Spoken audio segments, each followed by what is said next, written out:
Police ने अभी तक उस पर क्या कार्रवाई की, किन लोगों को मुलजिम बनाया है, क्या उन्होंने सीसीटीवी कैमरे चेक किए हैं, किस आधार पर कितने मुलजिम पकड़े हैं, कितने छोड़े हैं, उस पर आरोप पत्र लगा है कि नहीं लगा है। अभी तक ना तो मेरा बयान लिया गया है, ना महेश चंद्र श्रीवास्तव पत्रकार इनके घर के सामने से निकला था जुलूस, इनका भी बयान नहीं लिया गया है।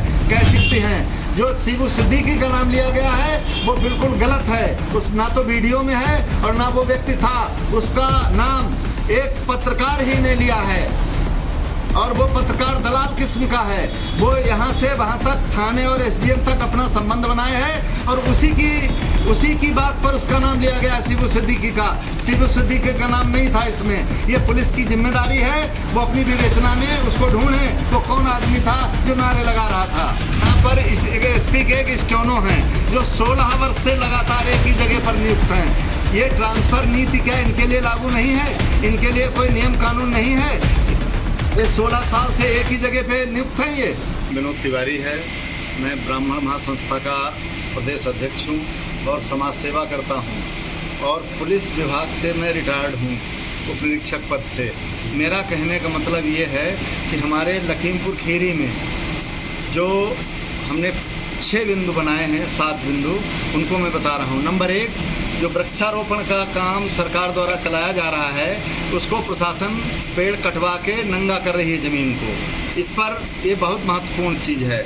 दूसरा, मोहम्मदी गोला के अंतर्गत जो गोमती नदी का मामला है, गोमती नदी की सफाई करने के लिए काफ़ी योजनाएं आई हैं। जल शक्ति मंत्री, प्रधानमंत्री, मुख्यमंत्री सभी इस पर करते हैं। यहाँ पर हमारा ना तो कोई विधायक है, ना तो मेरा सांसद है, ना तो कोई और आदमी है। लोग भारतीय जहाँ तक है वो भी केवल बात करती है, लेकिन उसको सफाई कराने की कोई इसमें कोई जिम्मेदारी लेने को तैयार नहीं है। तो ये बहुत बड़ा मुद्दा है। ये आपके माध्यम से ये सरकार तक मेरी बात जानी चाहिए। नंबर 3, लखीमपुर खीरी में 27 लगभग थाने हैं। 27 थानों में मुख्यमंत्री महोदय के स्पष्ट निर्देश हैं कि थानों के प्रभारी पद पर उन्हीं लोगों को योग्य और जो ईमानदारी निरीक्षक पद के हैं, इंस्पेक्टर जो हैं, उन्हीं को नियुक्त किया जाए। लेकिन यहाँ ऐसे थाने हैं, ऐसे कुल थाने हैं जिसमें उपनिरीक्षक को उनकी जिम्मेदारी दी गई है और निरीक्षक मारे मारे घूम रहे हैं। पुलिस लाइन में, पुलिस कार्यालय में हर जगह निरीक्षक पद घूम रहा है, लेकिन उनको थाने का चार्ज नहीं दिया जा रहा है। इसमें भी भ्रष्टाचार का समायोजन हो रहा है, क्योंकि उपनिरीक्षक के पद को खत्म कर दिया है प्रभारी निरीक्षक के पद पर जाने के लिए, लेकिन ये नहीं हो रहा है। वहाँ जहाँ तक जो प्रभारी निरीक्षक के पद पर नियुक्ति की जाती है उसमें डीएम का अनुमोदन मस्ट बी कंपलसरी, उसमें डीएम का अनुमोदन होता है। कोई भी नियुक्ति अनुमोदन होकर डीएम की नहीं आती है। और नंबर 3, यहाँ पर एसपी के एक स्टोनो हैं जो 16 वर्ष से लगातार एक ही जगह पर नियुक्त हैं। ये ट्रांसफर नीति क्या इनके लिए लागू नहीं है? इनके लिए कोई नियम कानून नहीं है?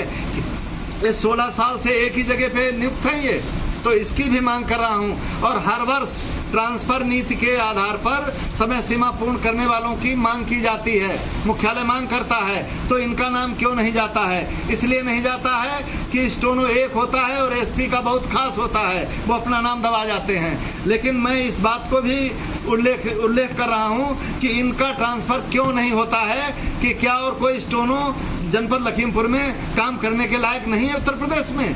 नंबर 5, अब जो है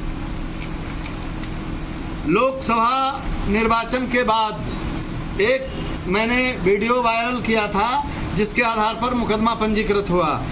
थाना मोहम्मदी की पुलिस ने अभी तक उस पर क्या कार्रवाई की, किन लोगों को मुलजिम बनाया है, क्या उन्होंने सीसीटीवी कैमरे चेक किए हैं, किस आधार पर कितने मुलजिम पकड़े हैं, कितने छोड़े हैं, उस पर आरोप पत्र लगा है कि नहीं लगा है? अभी तक ना तो मेरा बयान लिया गया है, ना महेश चंद्र श्रीवास्तव पत्रकार इनके घर के सामने से निकला था जुलूस, इनका भी बयान नहीं लिया गया है।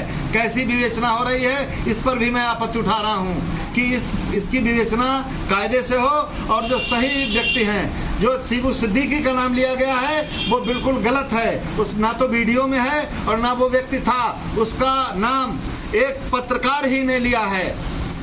और वो पत्रकार दलाल किस्म का है। वो यहाँ से वहाँ तक थाने और एसडीएम तक अपना संबंध बनाए है और उसी की बात पर उसका नाम लिया गया शिबू सिद्दीकी का। शिबू सिद्दीकी का नाम नहीं था इसमें। ये पुलिस की जिम्मेदारी है, वो अपनी विवेचना में उसको ढूंढे वो कौन आदमी था जो नारे लगा रहा था।